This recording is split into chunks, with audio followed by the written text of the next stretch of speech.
My ex-husband, the one who trampled on my pride, and his new wife came to see the penthouse of my building. Hello everyone, how is your day going?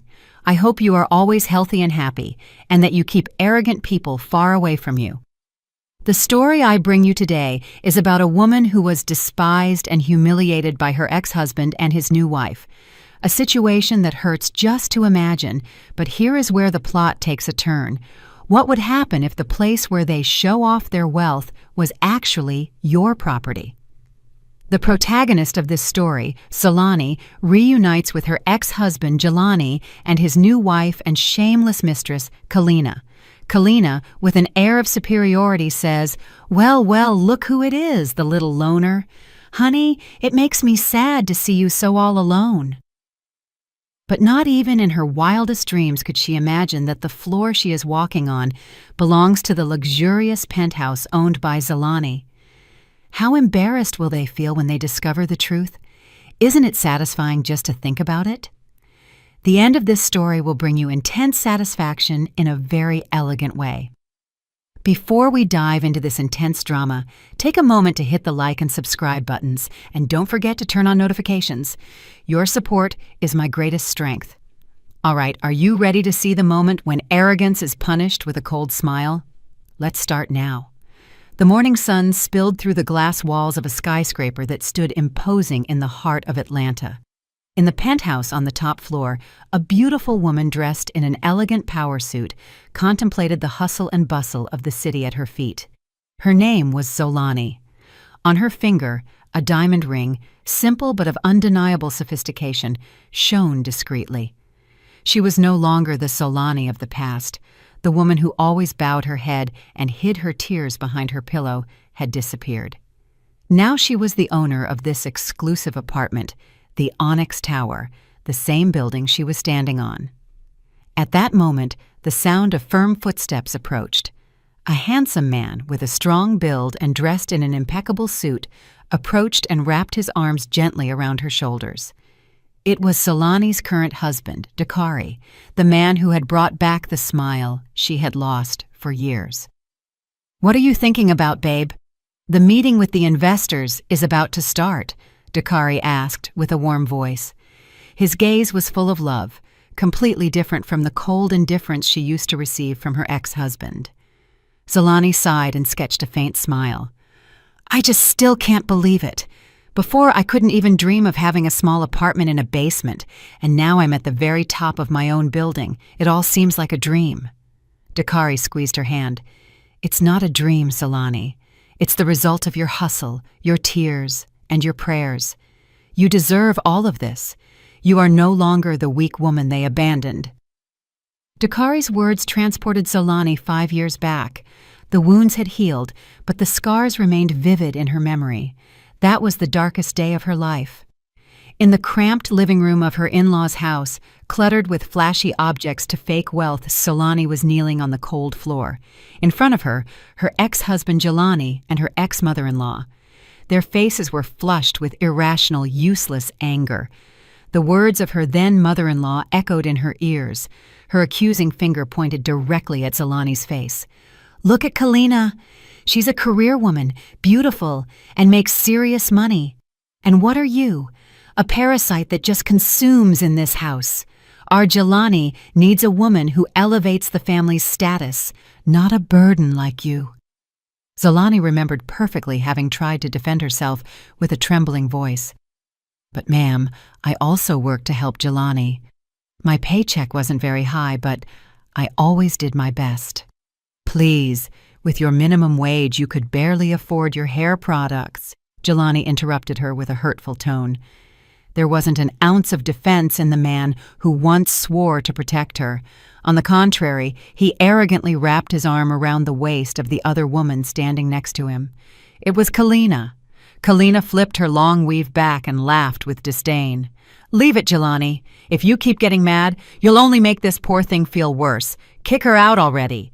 And I told you that if you were clear with her, I could pay the car note this month. Those words were the final nail in Zolani's coffin. Her pride was trampled on for money. Jelani chose the sophisticated and wealthy Kalina, abandoning Zolani, who had supported him with devotion since he had nothing. Pack your bags right now, Zalani. As of today, we are divorced, Jelani shouted without hesitation. I'm sick of living in poverty with you. I want to be happy with Kalina. The mother-in-law let out a laugh of satisfaction. Did you hear? Get out at once, and don't you even think about taking anything from this house other than those rags you're wearing. That day, Solani left that house dragging an old suitcase under torrential rain. Her tears had dried up a long time ago. She swore inside herself that she would never again allow anyone to look down on her. She would rise, she would triumph, and she would prove that the diamond they threw away would shine brighter than anything they had ever owned. Solani. Dakari's voice brought her back to the present. Zalani blinked, dissipating the shadows of her dark past. She looked at Dakari, the man who truly loved her unconditionally, the man who found her when she was picking up the pieces of her life and helped her build this palace. Sorry, baby, I was lost in old memories, she said softly. The past is gone, love. Now you are the queen of your own palace, Dakari reassured her. Oh, by the way, Mr. Thorne says there are some prospective tenants who insist on seeing the penthouse on this floor. They say they are important people and are willing to pay a good price. Do you want to receive them yourself, or should we leave it to Mr. Thorne? Zalani adjusted her blazer. Her imposing aura resurfaced. Let them see, whoever they are. If they can pay, they are our clients, but I prefer to observe from a distance first. I don't want just anyone messing up our masterpiece. Dakari nodded. Understood. Then, let's go down to the lobby for a moment to check that everything is ready at the reception. I've been told the clients have already arrived and are parking. They headed to the private elevator. Zalani did not know that Destiny had prepared a surprising encounter for her. Downstairs, a rented black sedan had just entered the lobby area of the building. Inside were a restless Jelani, a Kalina who wouldn't stop touching up her makeup in the mirror, and Jelani's mother, who wouldn't stop marveling at the majesty of the building through the window. This is wild, Jelani. Now this is a luxury building, exclaimed Kalina with sparkling eyes. Can you imagine the envy of my friends at the country club when they find out I live in this penthouse? You have the money for the rent, right? Jelani wiped a drop of cold sweat from his forehead. You have plenty, babe. Don't worry, for you, I'd do anything. But inside, Jelani knew he had drained all his emergency savings just to keep up appearances. Great, intervened his mother from the back seat. I can't wait to show off to the neighbors. We have to show them how successful my Jelani is, not like that Solani who knows how her life is going. On the ground floor, the elevator doors opened with a soft ding. Solani walked out elegantly alongside Dakari. At that precise instant, the automatic glass doors of the lobby slid open. The three people from her past entered, decked out and ready to face a destiny that would turn their arrogance upside down. Zalani hadn't seen them yet, but the air in the lobby felt heavy, as if a storm was about to break. The clicking of Kalina's heels resonated with special stridency on the gleaming marble floor of the Onyx Tower. She walked as if she were a supermodel, with her sunglasses deliberately placed on her head to hold back her perfect hairstyle. In her right hand, a flashy designer bag, as if she expected all eyes to focus on her. Behind, Jelani's mother followed with a forced smile, striving to match the style of her ostentatious daughter-in-law. Jelani, meanwhile, walked last with a step that denoted anything but confidence. Every now and then he patted his jacket pocket to make sure his wallet was still there. Cold sweat began to run down his temples. Although the lobby's air conditioning was working perfectly, his mind was in chaos. His bank account balance was in the red, but vanity and Kalina's insistence had led him to set foot in that luxurious place. "Babe, walk with more swag," Kalina whispered in a low but firm voice, yanking his arm sharply when she saw he was lagging a few steps behind. "We are going to be the tenants of the penthouse. Don't walk like you're the delivery guy. How embarrassing." Jelani swallowed hard. His throat was dry. "Does it really have to be the penthouse, love? I saw the brochure and the rent is super expensive. I mean, the deluxe type apartment on a middle floor is also very nice. It has the same views of the city. There isn't much difference. Kalina's eyes widened like saucers. She stopped dead in her tracks, causing her mother-in-law to almost crash into her. Are you joking? My friends' husbands at the club are mining entrepreneurs, high-ranking officials, owners of export companies. They all live in penthouses or luxury villas. And I, the wife of the young entrepreneur Jelani, am going to live in a deluxe pigeon coop? What image will I project when my girlfriends come to visit me? The mother-in-law intervened immediately to defend her dear daughter-in-law. Kalina is right. Jelani, what is wrong with you? A beautiful wife needs facilities at her level. Don't think like your ex-wife.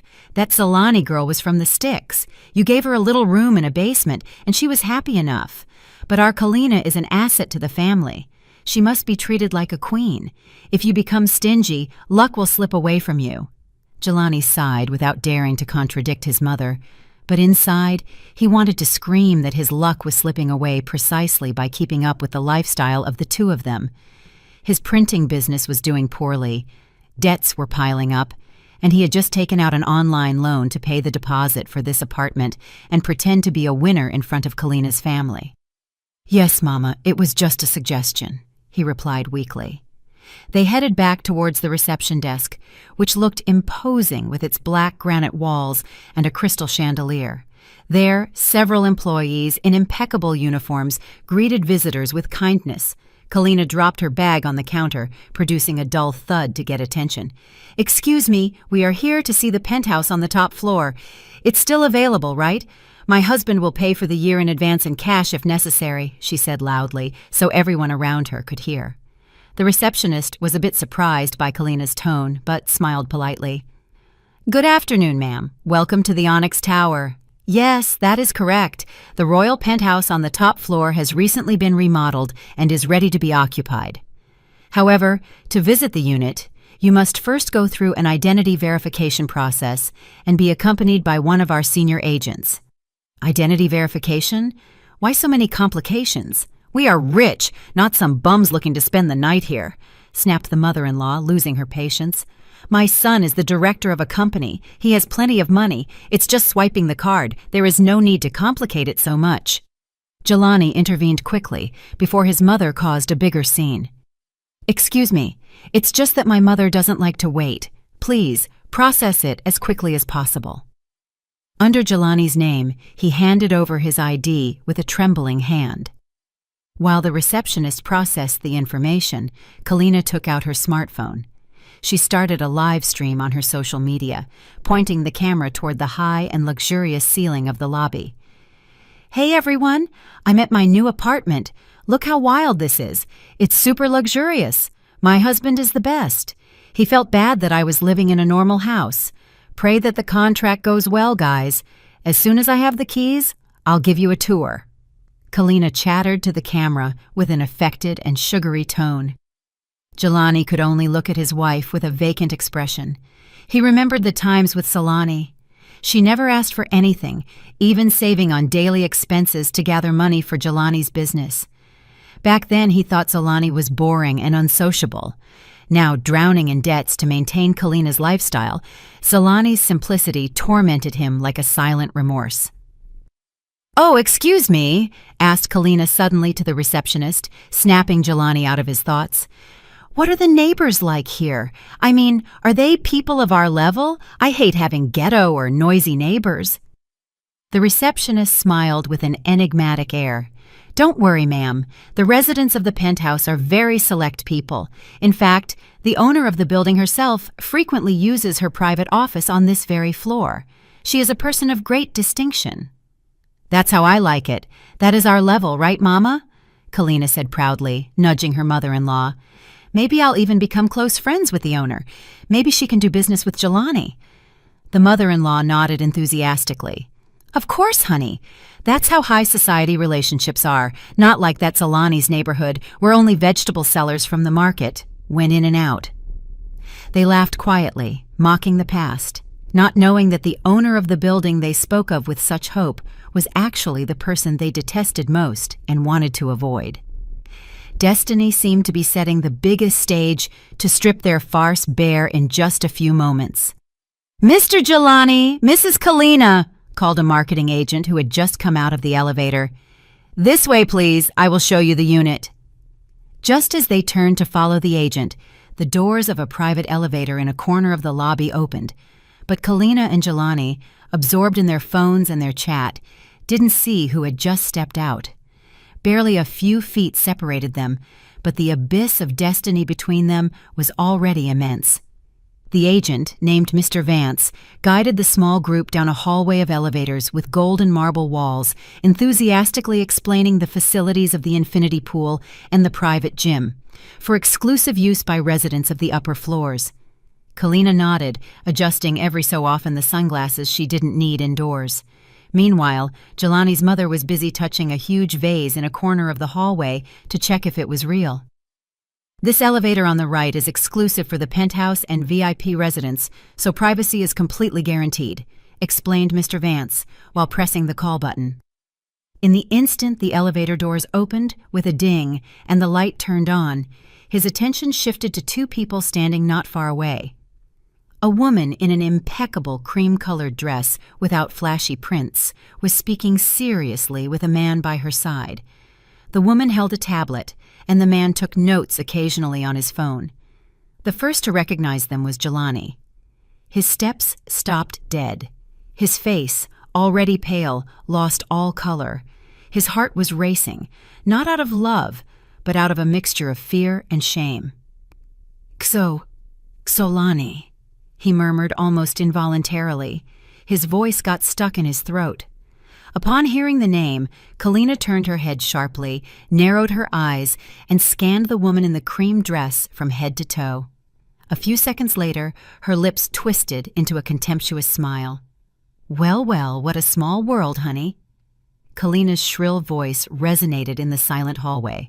She approached deliberately, closing the distance with Xolani. Xolani stopped talking to Dakari and turned her head slowly. Her face was serene. There wasn't a hint of surprise. It was as if she were looking at a lost stranger.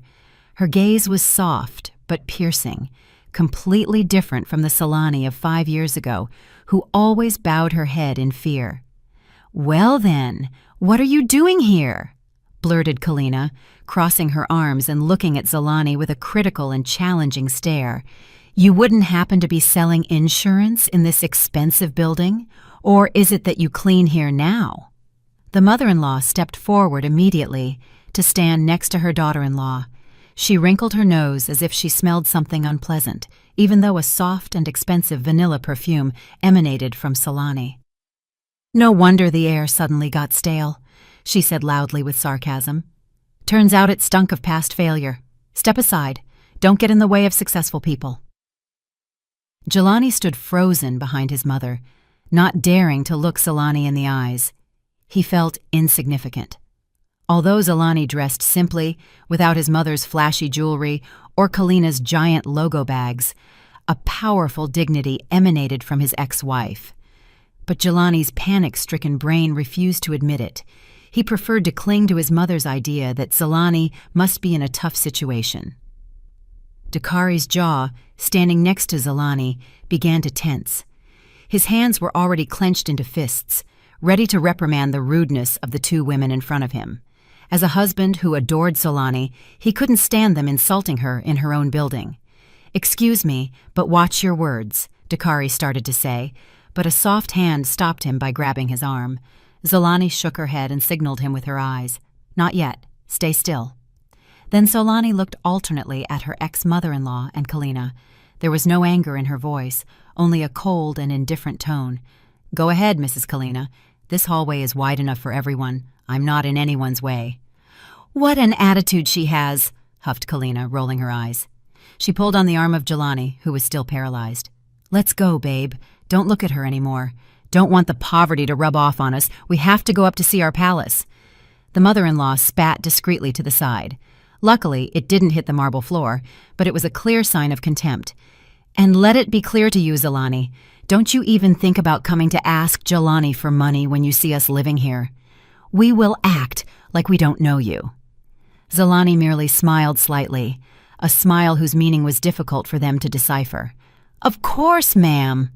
I promise you that your son won't have to beg for a single dime. Enjoy the visit." The marketing agent, Mr. Vance, who had felt uncomfortable witnessing the family drama, hastened to guide his clients toward the already open elevator. "This way, please, folks. The elevator is ready."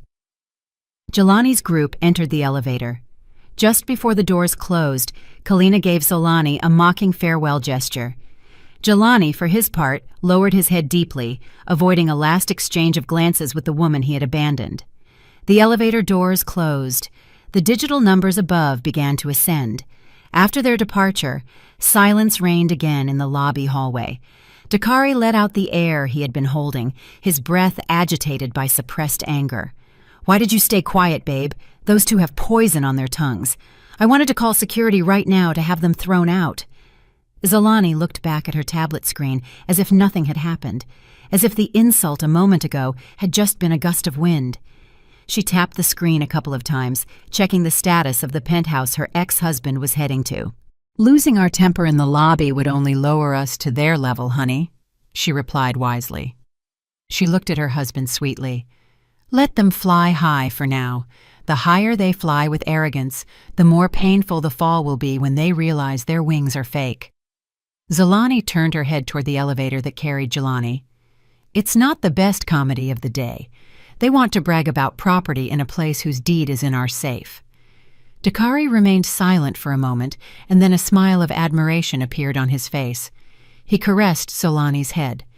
"You are incredible. Your patience is terrifying, babe. Come on, love, to the CCTV control room," said Solani, walking toward the staff elevator. "I want to make sure our special guests receive the service they deserve and a surprise they won't forget in this life." Meanwhile, in the elevator rising at full speed, Kalina kept complaining. "Ugh, what bad luck. They soured my day," she grumbled, while looking at herself in the mirror on the elevator wall. "By the way, honey, did you see her clothes? Looked like swap meet fabric, totally bland. She must be having a terrible time since you divorced." "Yeah, it seems so," replied Jelani dryly, but his mind was elsewhere. He had seen out of the corner of his eye the watch the man with Solani was wearing. Jelani knew that watch. It was a limited edition that cost the same as a 3-bedroom apartment. Who was that man? If Solani was poor, why was the man by her side wearing such luxury? That question began to eat away at his peace of mind, but he was too afraid to find the answer. Ding! The elevator doors opened on the top floor.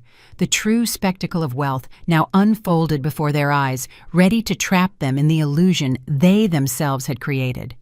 When the elevator doors opened slowly, the mouths of the chatty Kalina and her mother-in-law snapped shut, not out of fear, but out of pure amazement. Before them stretched a living room that was at least 3 times larger than the rental apartment they lived in. The white marble floor with gold veins reflected the light of a gigantic crystal chandelier that hung majestically from the 20-foot-high ceiling.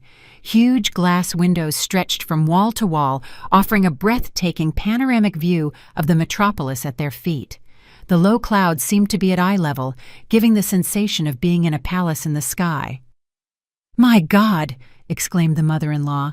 Her eyes seemed to pop out of their sockets. Her hands trembled as she touched the cream-colored leather sofa, which looked incredibly soft in the center of the room.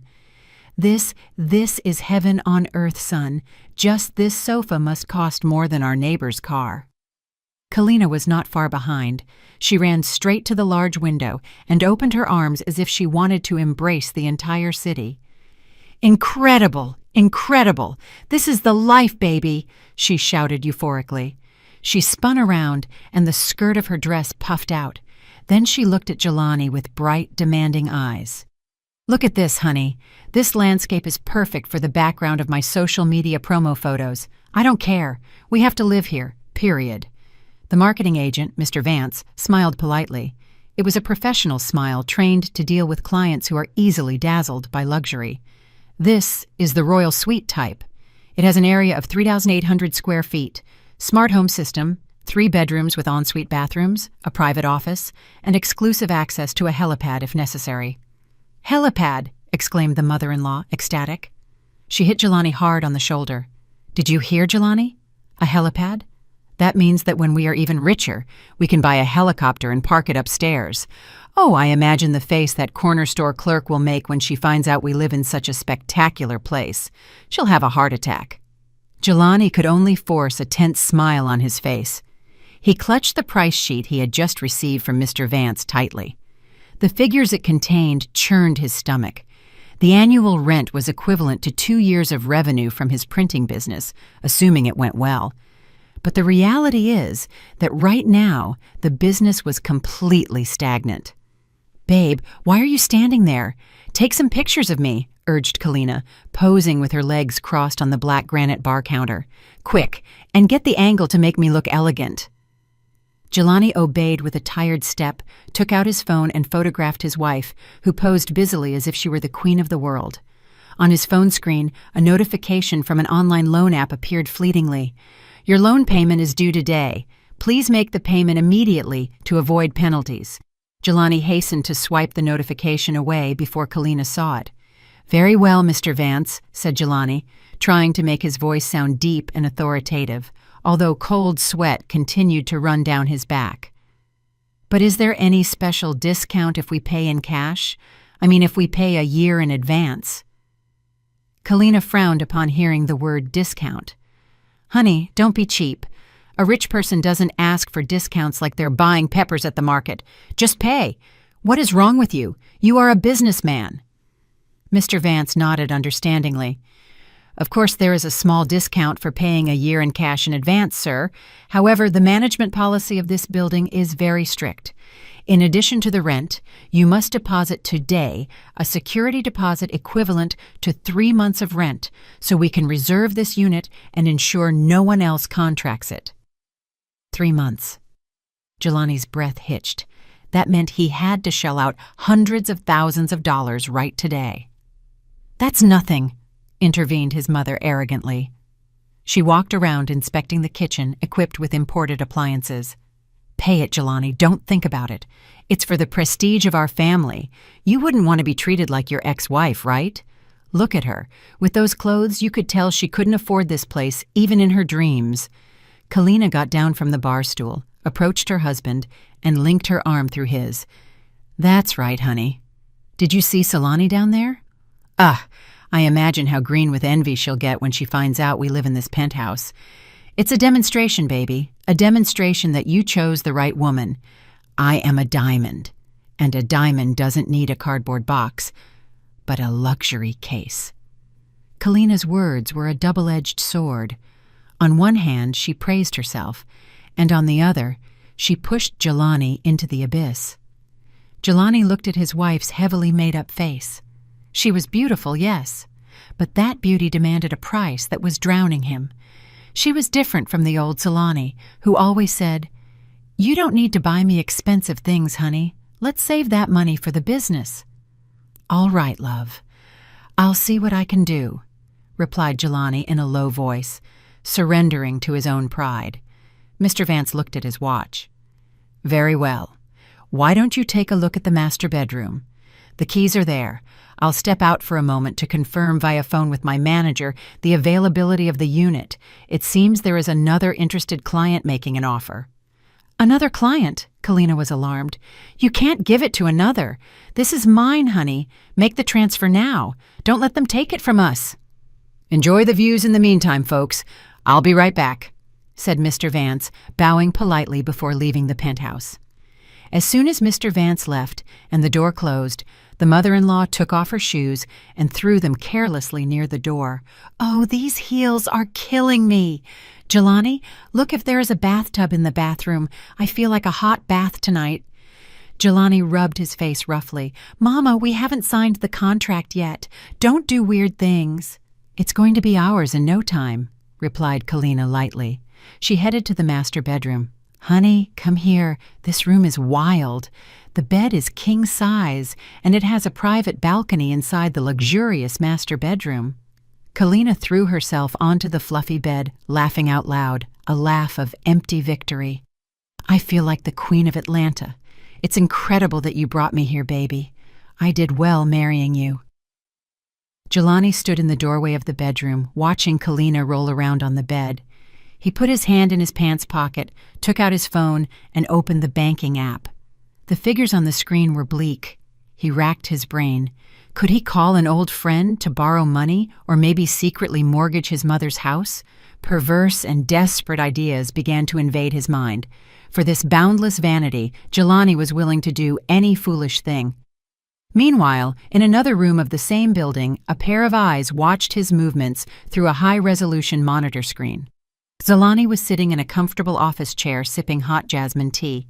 On the screen, her ex-mother-in-law could clearly be seen trying to open the refrigerator in the penthouse kitchen and Kalina jumping on the bed. "Look, honey," she said in a low voice to Dakari, who was standing beside her. "They think they own the world. Don't they know they are dancing on the edge of a cliff?" Dakari shook his head, seeing the ex-mother-in-law's behavior. That lady throwing her shoes on the freshly polished Italian marble floor. What a lack of manners.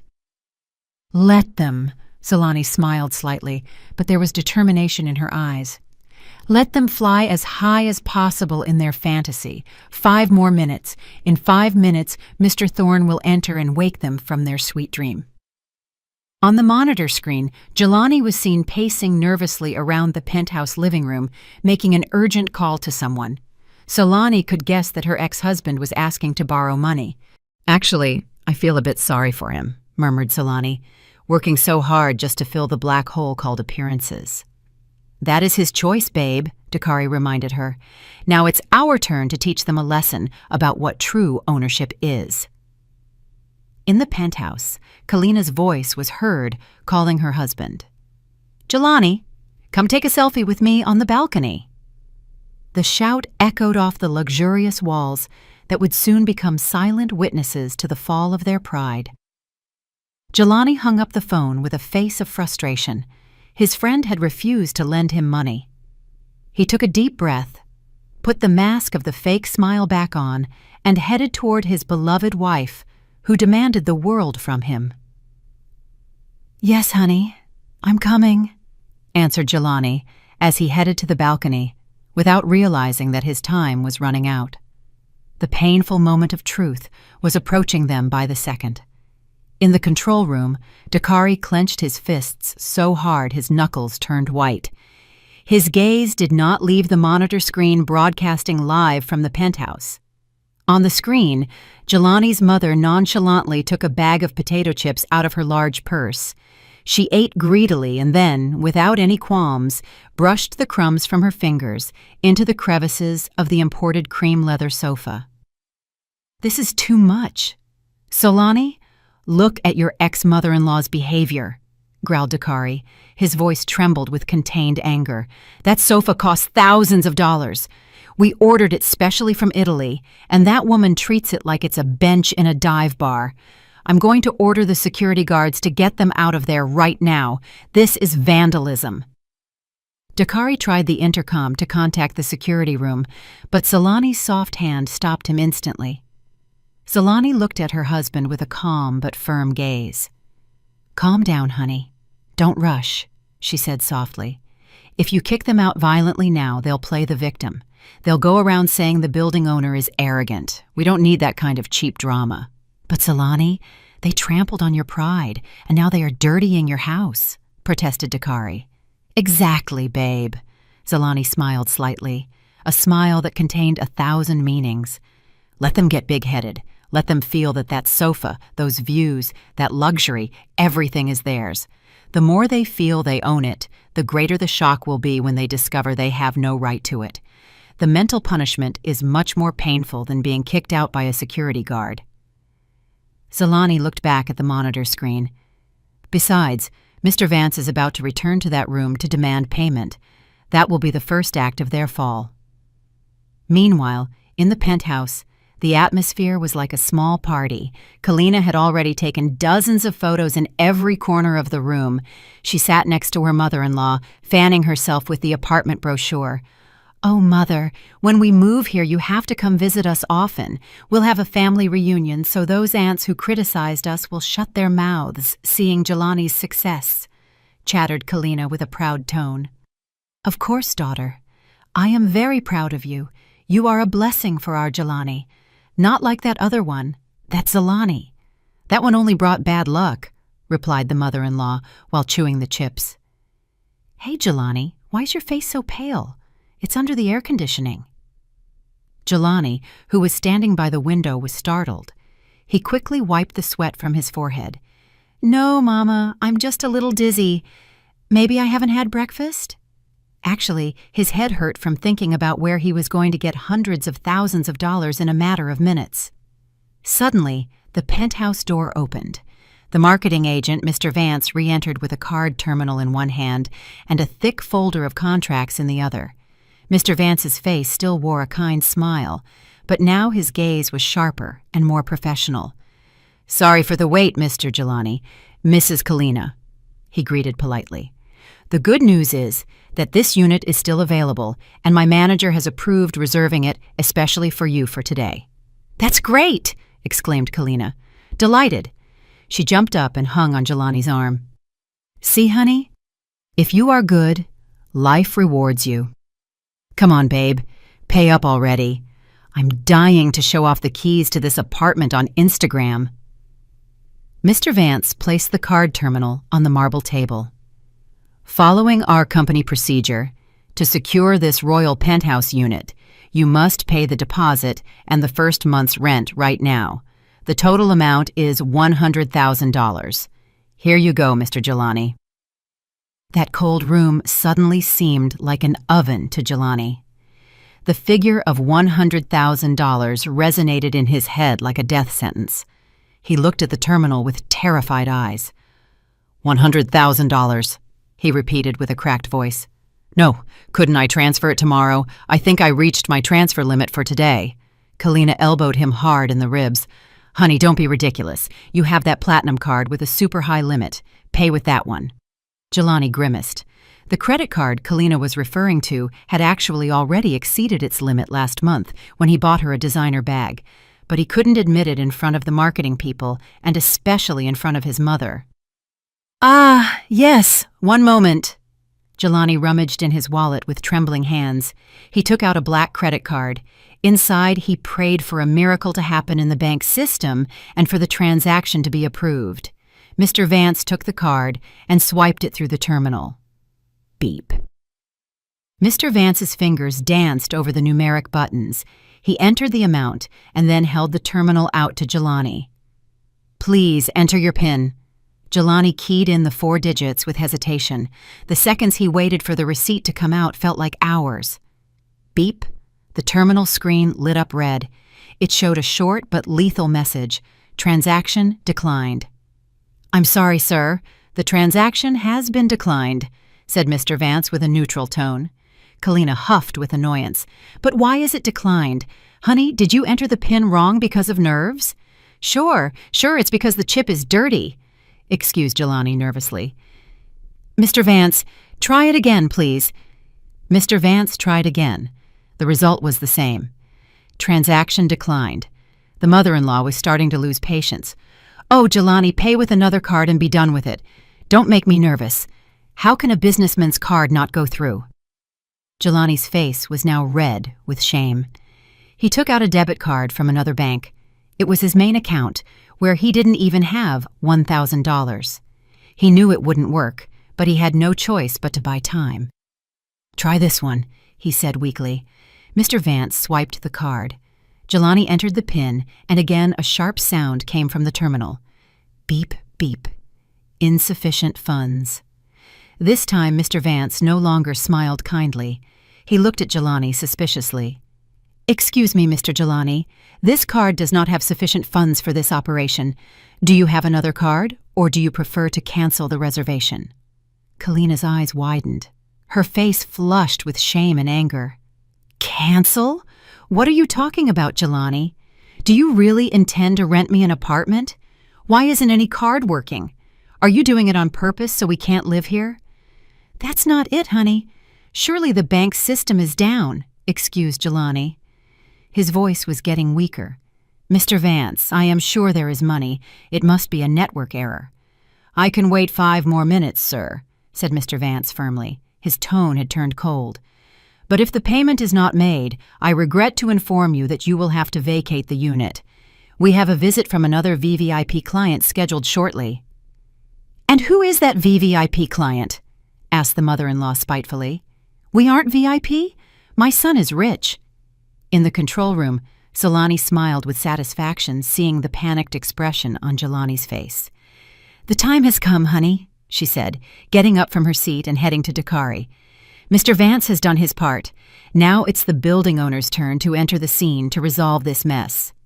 Dakari nodded and adjusted his jacket. "Let's go. I'm dying to see their faces when they discover who the VVIP client and the owner of this place is." Solani and Dakari left the control room. Their steps were firm as they headed to the penthouse, not to get angry or to shout, but to give Jelani and his family a lesson in humility that would shake the foundations of their arrogance. The real storm was about to begin. The atmosphere in the penthouse, which at first was full of admiration and false hopes, had turned into a small hell for Jelani. The beep of the terminal announcing his failed transaction sounded like a judge's gavel, sentencing his pride to death. Thick drops of sweat ran down his temples, wetting the collar of his expensive shirt, that now felt like a noose. "Jelani, don't stand there like a statue. Do something!" Kalina's sharp scream broke the tense silence. She stomped angrily on the marble floor with her heels. "How embarrassing, my God! How is it possible that a businessman's credit card has no balance? You're doing it on purpose to humiliate me in front of this two-bit salesman, right?" The marketing agent, Mr. Vance, sighed upon hearing two-bit salesman, but kept his professional smile, which now felt icy. "Excuse me, ma'am, I just follow procedure. If the payment fails, I cannot continue reserving the unit." The mother-in-law, unable to stand seeing her proud son cornered, stepped forward immediately and pointed at Mr. Vance's face with a finger adorned with gold rings. "Hey, young man, watch what you say. Don't you dare insinuate that my son's card is empty. Your machine must be broken, or the internet in this building is trash. My son is a multimillionaire. Surely he has the money in a fixed deposit and can't take it out right now." "What would you know about rich people's money?" Jelani nodded hurriedly, clinging to his mother's absurd excuse as if it were a life preserver. "Yes, Mr. Vance. Most of my funds are in long-term deposits and offshore stocks. I forgot to transfer it to my checking account today. Let's do something. Give me an hour. I'll call my financial advisor to process a manual transfer." Mr. Vance shook his head firmly. "I'm sorry, Mr. Jelani. Your time is up. Our system works in real time. If the deposit is not confirmed now, the unit automatically goes to the next person on the waiting list." Mr. Vance grabbed the walkie-talkie on his belt, ready to call security. "And as I told you before, a VVIP guest is about to arrive. I beg you to cooperate and vacate the premises quickly." The word vacate made Kalina's emotions explode. She grabbed the apartment brochure that was on the table and threw it in Mr. Vance's face. The thick paper grazed the agent's cheek and scattered on the floor. "How dare you kick me out?" she shouted hysterically. Her pretty face, now disfigured by anger, looked scary. "You don't know who my husband is. You don't know who I am. I can buy your stupid pride with money. Call your boss right now. I'm going to file a complaint. I'll have you fired today for insulting a future penthouse tenant." Jelani was mortified. He tried to calm his wife down by pulling her arm back. "Honey, calm down. Don't shout. Let's talk things over calmly." "Let me go!" shouted Kalina, pushing Jelani's hand away roughly. "You are soft. Are you standing there while they insult your wife? You should have slapped him. Call your high-ranking friends. Tell them we are being treated unfairly here." The commotion was increasing. The mother-in-law also joined the shouting, accusing Mr. Vance of giving them a broken terminal to scam them. Jelani was trapped between two women demanding he defend them while his wallet was empty. He felt the world spinning. The image of the calm and submissive Jelani suddenly came to his mind in a brutal contrast to Kalina's fury. Just as Mr. Vance was about to press the call button on his walkie-talkie, the main door of the penthouse swung open. "What is all this commotion?" A deep, authoritative, and profound voice resonated throughout the room, instantly silencing Kalina's screams and the mother-in-law's complaints. A middle-aged man in an impeccable gray suit entered. His face was stern, his hair slicked back neatly. On his left chest, he wore a badge with the name Mr. Thorne, General Manager. Behind him, 2 burly security guards waited with their hands behind their backs. Mr. Vance, relieved, bowed immediately as a sign of respect. "Good afternoon, Mr. Director. I apologize for the disturbance. These clients refuse to leave the premises even though their cards have been declined several times and they are being verbally abusive." Mr. Thorne stared at Jelani, Kalina, and the mother-in-law one by one. His gaze was like an X-ray, capable of seeing through their wallets and their battered pride. "So these are the guests causing problems in our building?" he asked coldly. Far from being scared, Kalina felt new hope. She wrongly believed that Mr. Thorne had come to defend them as consumers. She immediately put on a victim expression, although her tone was still arrogant. "Ah, finally the boss arrives. Mr. Director, you should educate your employees better," complained Kalina, pointing at Mr. Vance. "Are you kicking us out for a simple technical problem with the bank? We are money people, Mr. Director. My husband is a successful businessman. We were going to contract this unit for a year in cash, but your service is terrible. I know many lawyers. I could sue this building." The mother-in-law also intervened familiarly. "That's right, Mr. Director. You should compensate us. You haven't even offered us a welcome drink, and you keep demanding money as if we were deadbeats. My son Jelani swims in abundance." Mr. Thorne didn't flinch. He didn't smile even a little. He approached the marble table slowly, picked up the brochure Kalina had thrown in Mr. Vance's face, and wiped it with a handkerchief, as if the brochure had just touched something disgusting. "Folks," Mr. Thorne's voice was low, but loaded with pressure. "In this building, respect is not bought with shouting, but with manners. Our system shows that Mr. Jelani's card has been declined due to insufficient funds. That is not a technical problem. It is a financial fact." Jelani's face turned ashen. His legs failed him hearing that fact, proclaimed aloud in front of strangers. "And as for legal lawsuits," continued Mr. Thorne, looking directly into Kalina's eyes, "we have a complete CCTV recording of you throwing the brochure at my employee. That could constitute assault and a misdemeanor. Do you want us to start the legal proceedings first?" Kalina's jaw dropped. Her mouth, which until a moment ago wouldn't stop hurling insults, was now firmly shut. Her arrogance deflated instantly. "But," stuttered the mother-in-law, "we are customers." "Customers are people invited or who have the ability to pay, ma'am," interrupted Mr. Thorne firmly. "Now please, leave this room. The owner of this building and owner of this penthouse has just arrived at the door. She wishes to carry out a surprise inspection and hates finding trash, or rather, unauthorized persons inside her private property." "The owner," repeated Jelani in a low voice. A glimmer of hope appeared in his eyes. "Mr. Director, could I speak with the owner? Maybe she is a partner of mine. I know many entrepreneurs in the real estate sector. Tell her my name, Jelani. Who knows? Maybe she'll do me a favor." Kalina also regained her spirits. "Of course. Surely it's someone Jelani knows. The world of the rich is small. Tell her to come in. Mr. Director, let's talk among ourselves at the same level. See if your boss is going to scold you later for having kicked out a friend." Mr. Thorne looked at Jelani with an undecipherable expression, a mixture of pity and amusement. The corners of his lips curved slightly into an enigmatic smile. "How timely," said Mr. Thorne. "Turns out she knows Mr. Jelani very well, and even his family." Jelani's heart raced. Who could it be, he thought? The president of Bank X or the director of Group Y, maybe some old partner of his father's.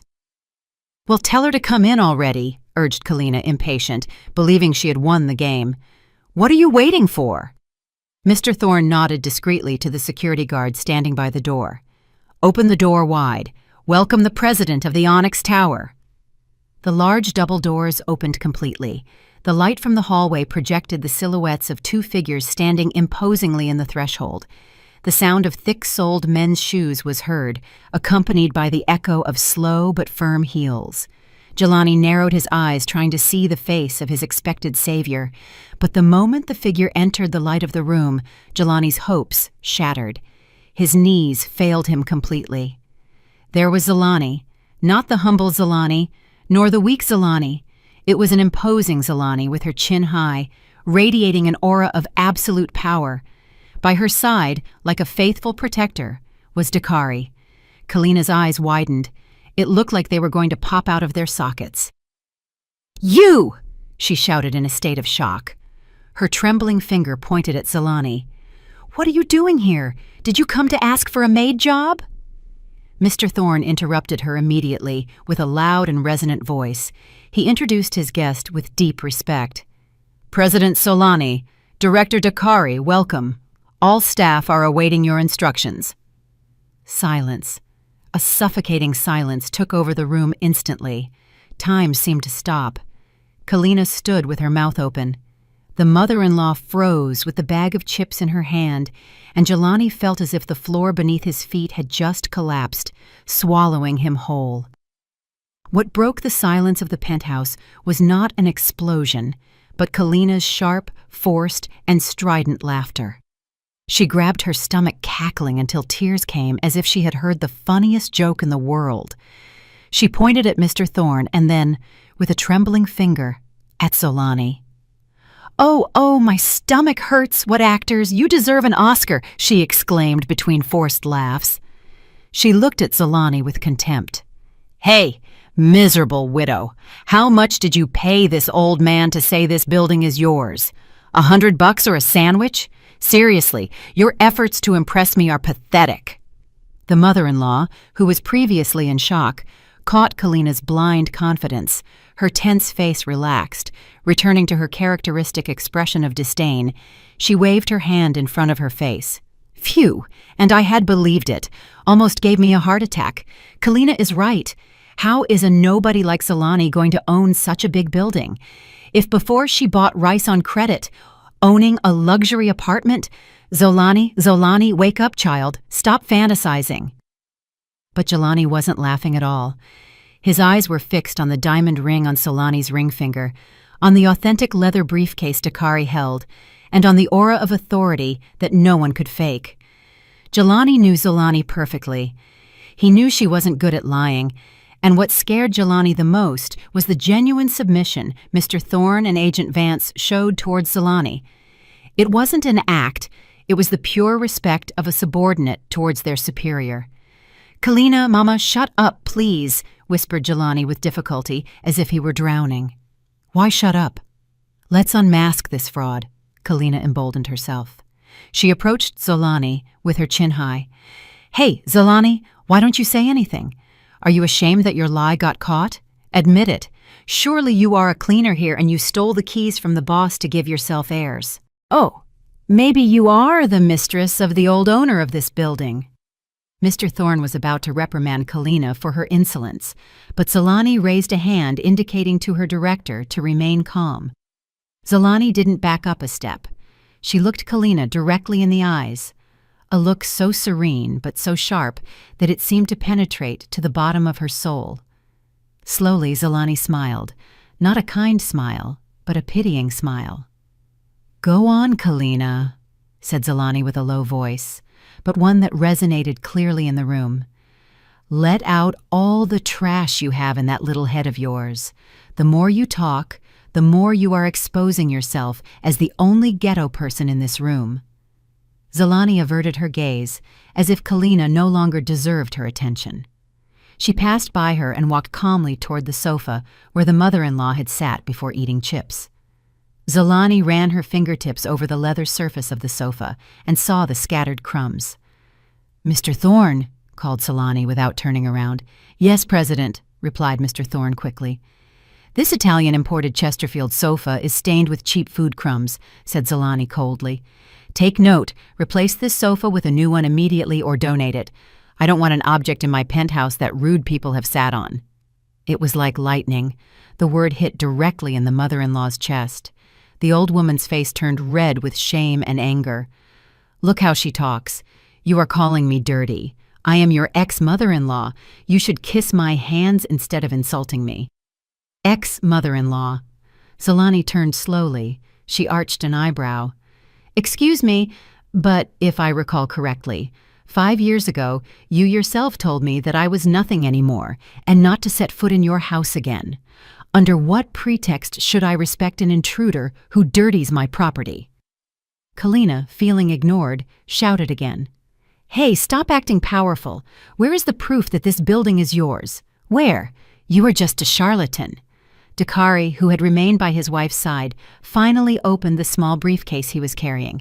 He took out a thick folder of documents with a dark blue cover with a gold logo and threw it on the marble table in front of Jelani. Thud, the sound of the documents falling startled Jelani. Open it, Jelani, ordered Dakari firmly. Your wife needs proof. Read it out loud so she learns to read reality. Jelani's hands shook violently as he took the documents.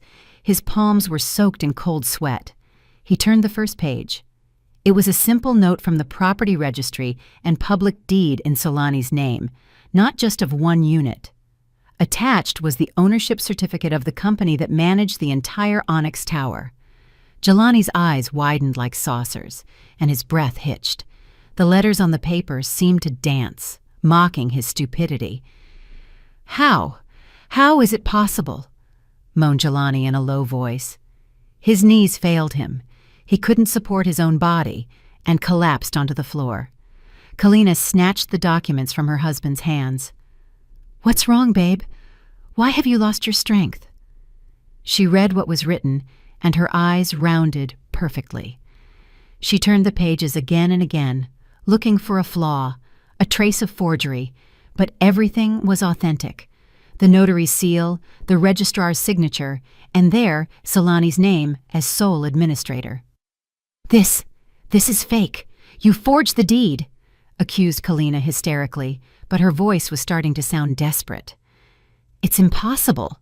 A starving nobody like you can't have all this. Not even Jelani, who has worked to exhaustion, can buy it. How are you going to be able to? Zolani approached the three of them, who now looked pathetic. Her steps were elegant, but they sounded threatening. The world turns, Kalina, Jelani, said Zolani softly, but sharply.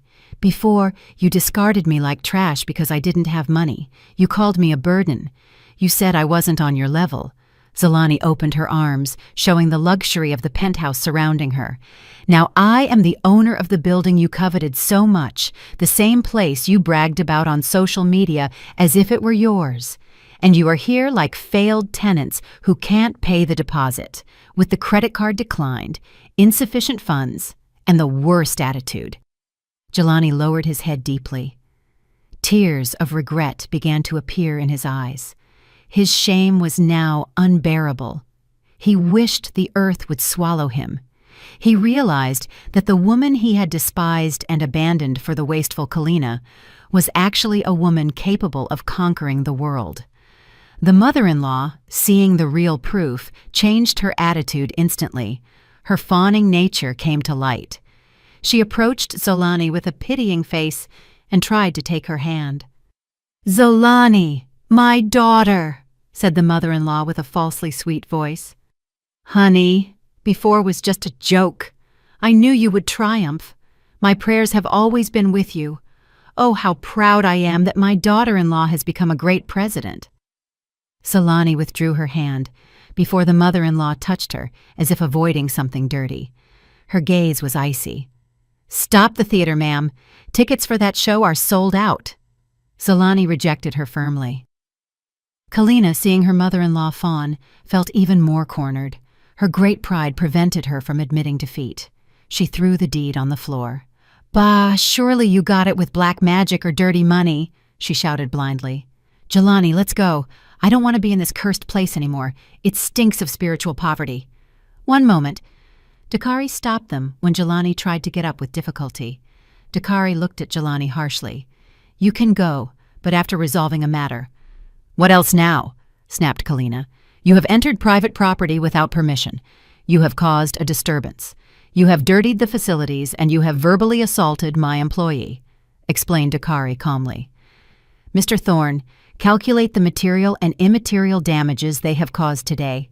Include the cost of cleaning the sofa and the psychologist's fees for Mr. Vance for the hit with the brochure. Mr. Thorne nodded quickly. Understood, Director. Compensation for damages is estimated at about $500. What? Exclaimed the mother-in-law. $500? Thieves, we only sat for a moment. Do you pay, or do we call the police for trespassing and property damage? Threatened Dakari coldly. Choose. Do you pay the fine and leave quietly? Or do you leave escorted by the police and appear on the news as the family that made a scene in a luxury apartment because they didn't have money? The threat of the news and the police instantly deflated Kalina's momentum. She was a vain person who cared a lot about her image on social media. If she went viral for being kicked out by the police, her social life would be over. "Papay, honey," stuttered Kalina, shaking Jelani's shoulder, who was still standing without strength. "Not the police. How embarrassing, honey." Jelani looked at his wife with empty eyes. "But where do I get the money, Kalina? My cards are empty." At that precise instant, in front of his ex-wife, Jelani felt he had hit rock bottom as a man. He couldn't protect, he couldn't pay, and he didn't have an ounce of pride left. Jelani watched the scene without excessive satisfaction, only a deep understanding that karma doesn't need to be sought. It finds its own address. The atmosphere in the luxurious penthouse felt colder and more sinister now than a morgue. Jelani's confession, that his cards were empty and that he didn't have a dime to pay the $500 fine, floated in the air like a thick black cloud. "Empty," repeated Kalina with a trembling voice. Her face, previously red with anger, was now pale. She looked at her husband with disbelief. "What do you mean, honey? Don't joke in an emergency situation like this. You are a businessman. You have a car, a business. What do you mean you don't even have $500? Jelani lowered his head even more. His shoulders slumped, as if he were carrying the weight of the world. He didn't dare look into his wife's eyes, much less Zolani's, who remained standing in front of him calmly. "The business is completely ruined, Kalina," whispered Jelani with a cracked voice. "You can barely hear the car. I pawned it last month to buy you that fake Hermes bag you wanted. The credit cards are all maxed out paying your social club fees. I don't have anything anymore." "What?" exclaimed Kalina and the mother-in-law in unison. Kalina immediately grabbed her bag and nervously rummaged inside to take out Jelani's phone. She demanded roughly that he unlock the screen. "Open it. I'm going to see your bank app right now," she shouted hysterically. Jelani, with trembling fingers, obediently opened the mobile app. Kalina snatched the phone from him and stared at the screen. The figure that appeared was not millions, nor hundreds of thousands, nor even thousands. Balance, $150.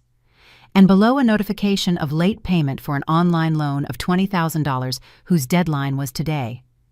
"Lies," murmured Kalina, losing strength in her hands. The expensive phone fell from her hands and crashed against the marble floor with a sharp sound. The screen cracked like Kalina's heart at that moment. "You have been deceiving me all this time. You said you were rich, a successful businessman, but you were just a broke loser."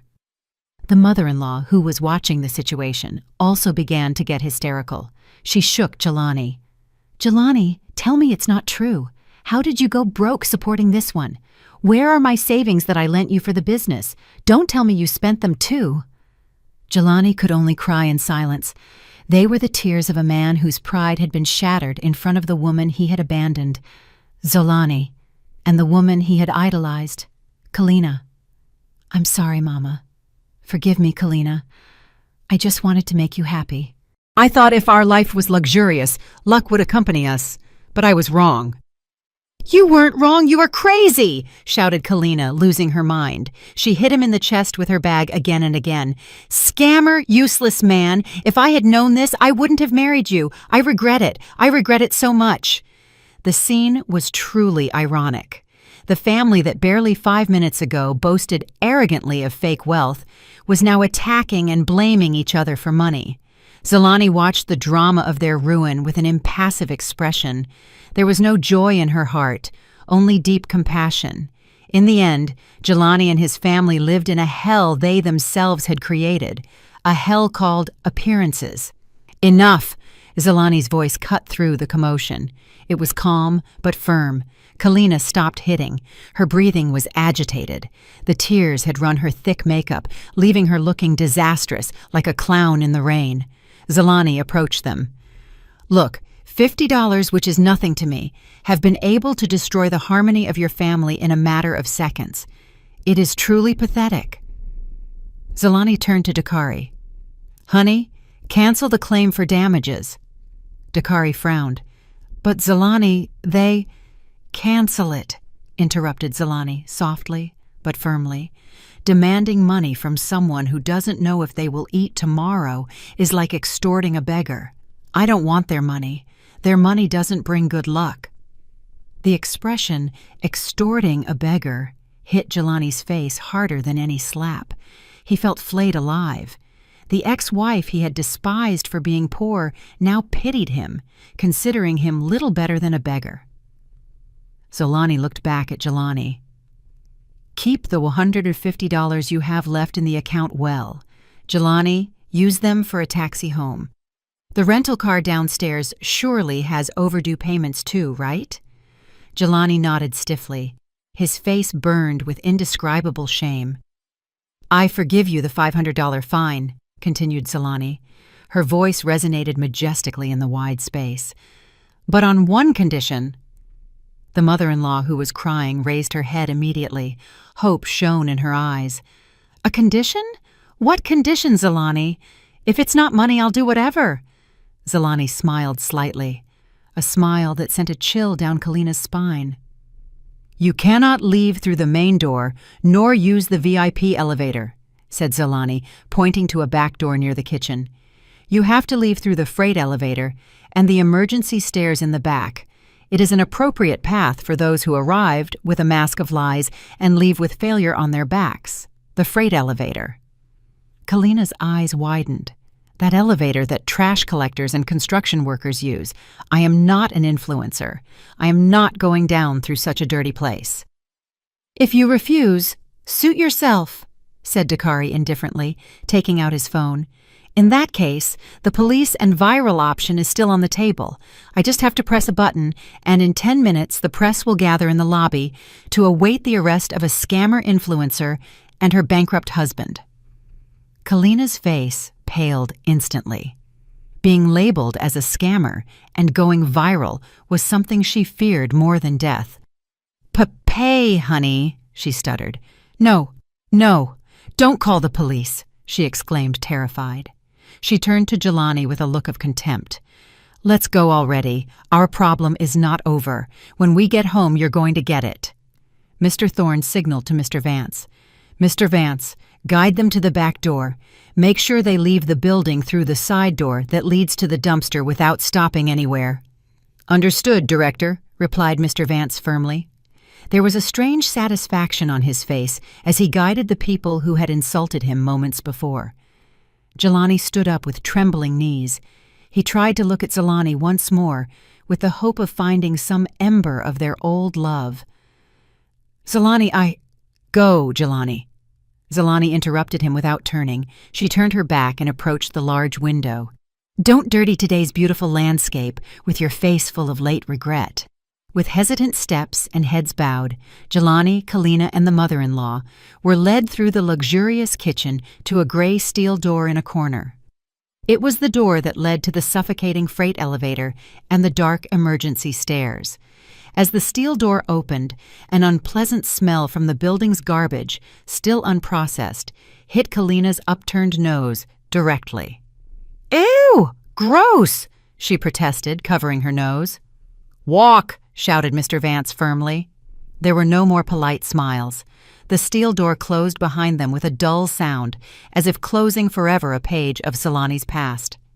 Now, in the penthouse calm again, Dakari approached his wife, who was still standing looking at the Atlanta sky. "You are too good, Zelani. Letting them go without even paying the fine," said Dakari, wrapping his arm around his wife's shoulders. Zelani smiled, this time a smile of genuine relief. A financial punishment would only cause them more physical pain, honey, but making them go home with the shame, the mutual accusations, and the awareness of having lost a diamond for a stone, that is mental torture that will haunt them all their lives, and that is much more painful. Dakari nodded. Agreed. So what is the plan now? I know you aren't done with Jelani. I saw how you discreetly slipped a business card into his jacket pocket when he passed. Zalani laughed quietly. Her eyes shone with intelligence. You caught me. That's right. This drama isn't over yet. In fact, the decisive act will begin tomorrow morning. I want to see if Jelani has a last ounce of pride left to become a real man, or if he will remain a loser under his mother's skirt. Zalani turned to her husband. Tomorrow. Make sure the janitor position is still vacant. I have a feeling that a very desperate new candidate will come to our lobby. The sun in the Atlanta sky rose higher and higher, illuminating the Onyx Tower majestically. Meanwhile, far below at the dumpster exit, 3 people stumbled out, greeted by the hot asphalt and harsh reality. The life of luxury they dreamed of had shattered in less than an hour, and in its place only remained the reality of debts, bankruptcy, and a marriage now on the brink of the abyss. The afternoon sun in the city burned the skin, but it didn't compare to the burning Jelani felt on his face. Coming out of the side door of the dumpster of the Onyx Tower, the 3 looked like mice that had just escaped a trap, but having lost their tails in the attempt. The stench of food scraps from restaurants accumulated in the dumpsters permeated their luxury clothes, an ironic perfume of victory. Kalina walked at a fast pace ahead of Jelani. The heels of her shoes struck the dusty asphalt with rage. "Kalina, wait! Where are we going?" called Jelani, panting. He struggled to catch up with his wife, while his mother stumbled behind, holding her trembling knees. Kalina turned suddenly. Her eyes were full of hate. "There is no us anymore. You take care of your mother and your life full of lies. I'm going to my parents' house." "Kalina, please, let's talk at home first. I promise I'll get money from somewhere." Jelani tried to grab his wife's hand. "Don't touch me!" shouted Kalina, pushing his hand away roughly. "Get money? From where? Your friends have already blocked your number. The rental car from before. Surely the tow truck has already taken it because you didn't pay. How are we going to get home now?" "Walking. Think a little, please." A blue taxi passed slowly. Kalina hailed it instantly, with a gesture without directing a single glance at her bankrupt husband, got into the taxi, and slammed the door. The taxi drove away, taking Jelani's beautiful wife and his dreams of high society, leaving only the street dust oppressing his chest. "Kalina, wait!" shouted the mother-in-law, but her voice was lost in the traffic noise. Now only Jelani and his mother remained on the sidewalk. The mother-in-law looked at her son with empty eyes under thick makeup run by sweat. Her aged face looked exhausted, and the signs of age became more evident. "Jelani, how did we get to this?" moaned the mother-in-law. Her voice no longer contained anger, but desperation. "Where is your promise to make Mama happy? Your promise that I could brag to the neighbors? Now Kalina is gone. We have no money, and we are drowning in debts. What are we going to eat tomorrow, Jelani?"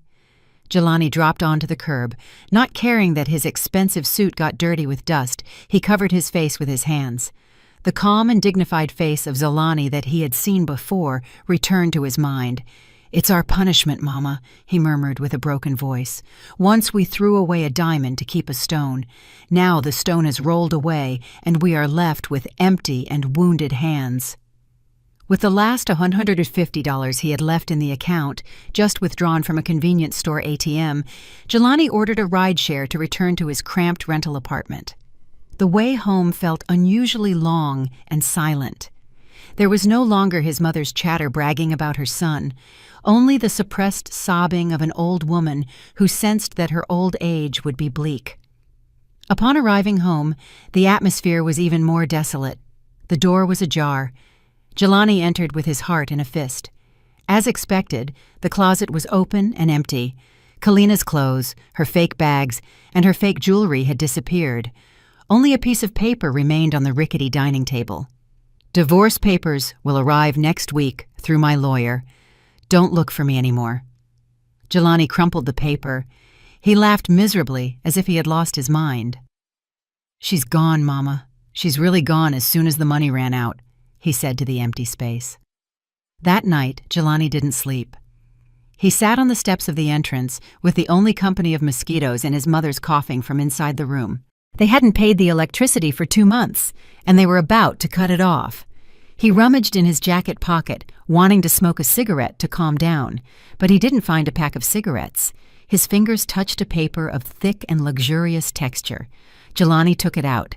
It was the business card Jelani had discreetly put in his jacket pocket when he stumbled out of the penthouse that afternoon. Under the dim porch light, Jelani read the gold letters on the ivory card. Solani, president of the Onyx Group. On the back was a note written in neat and firm handwriting.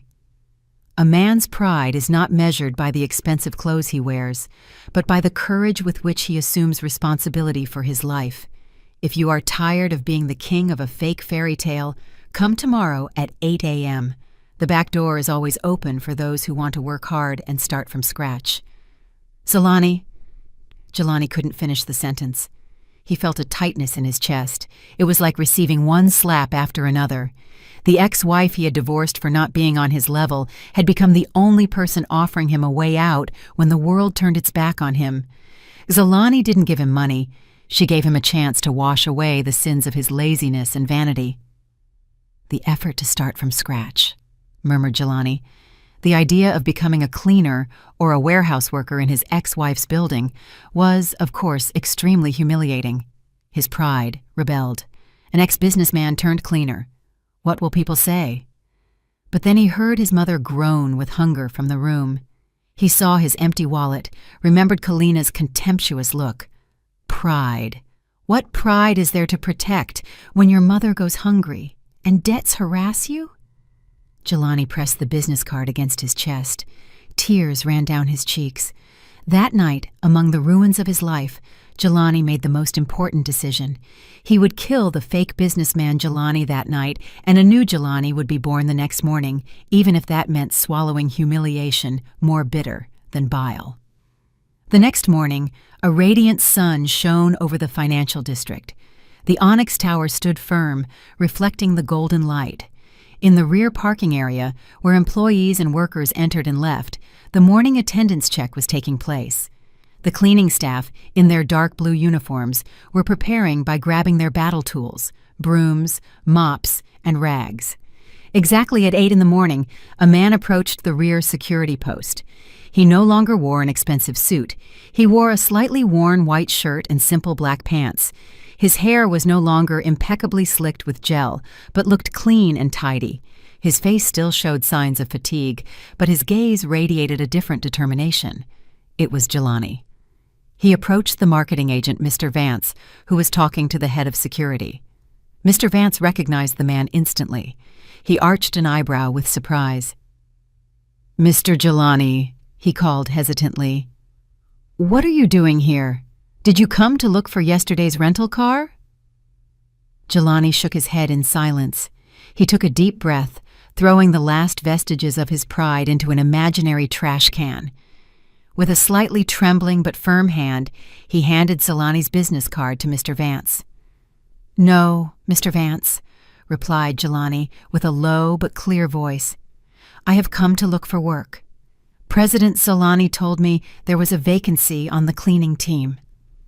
Mr. Vance stood in silence looking at Jelani with disbelief. There was a moment of silence between them. Some security guards who had witnessed the commotion in the lobby the day before turned to whisper with mockery. "Isn't that the arrogant guy from yesterday? Coming to ask for a janitor job?" Jelani's face reddened hearing the whispers, but he didn't back down. He remained standing, looking intently at Mr. Vance. "I need this job, Mr. Vance. Please communicate it to the president. I am willing to be assigned to any position. I am ready to work." Mr. Vance smiled slightly. This time it wasn't a professional smile, but a sincere smile. He saw the change in Jelani's eyes. There was no arrogance anymore. "Understood, Jelani. Follow me to HR," said Mr. Vance politely, but without using the excessive title of Mr. anymore. "But remember, the rules here are strict.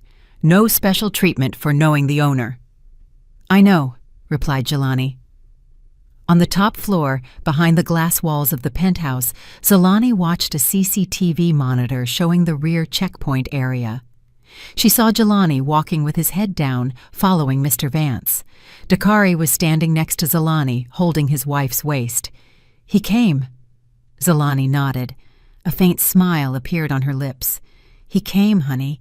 He chose to abandon appearances to assume his responsibility.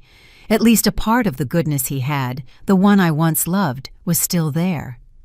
"Are you going to talk to him?" asked Dakari. "Not now," replied Jelani wisely. "Let him go through the process alone. Let him feel what it is to earn money with his own sweat, not with deceit. That will be the best school of life for him." Jelani looked at her husband with eyes full of love. "Today we won, honey. Not because we managed to humiliate them, but because we managed to make a human being human again." Downstairs, Jelani began filling out the job application. In the position applied for box, he wrote, "Maintenance team, cleaning staff." The ink of the pen, far from being glamorous, was the silent testimony of the beginning of a new and hard journey, much more real than his life of the last 5 years. It was a bitter end to his arrogance, but a sweet beginning for his maturity. 3 months had passed since the humiliating incident in the penthouse. Time passed slowly for those rebuilding their lives on the ruins, but flew for those living in happiness. The central lobby of the Onyx Tower was very busy that morning. Impeccably dressed people came and went at a fast pace. In a corner, near a large marble column, a man in a dark blue uniform was crouched down, meticulously cleaning a spilled coffee stain on the floor. It was Jelani. There were no fake Armani suits anymore, nor imitation gold watches, nor hair styled with expensive products. Jelani now wore a cleaner's uniform with a badge on his left chest that said, "Jelani, Cleaning Team." Sweat soaked his back, but strangely, his face seemed more serene than when he pretended to be a businessman. Jelani emptied the trash can at the lobby entrance. "Please, it's full," indicated Mr. Vance, who was making his morning rounds. "Yes, Mr. Vance, right away," replied Jelani quickly, without being offended in the slightest. He got up, shouldered a large black trash bag, and carried it to the back. It was heavy, smelly, and dirty, but for Jelani, it was the lightest load he had ever carried. It was the weight of honesty. He was no longer afraid of being chased for debts, nor needed to lie to his wife about his account balance. Meanwhile, Kalina's fate had ended tragically in its own way. The latest news that reached Jelani was that Kalina had been arrested and faced legal charges for trying to scam a coal businessman with the same method. The woman who adored luxury had ended up getting free accommodation behind bars, a place where designer bags and heavy makeup were worth nothing. The mother-in-law, the old woman, was now much quieter. Every afternoon she waited in the doorway of her modest rental apartment for Jelani to return. There were no more complaints about a rich daughter-in-law. When Jelani returned with a plate of hot soul food and his meager weekly salary, the mother-in-law received him with tears in her eyes.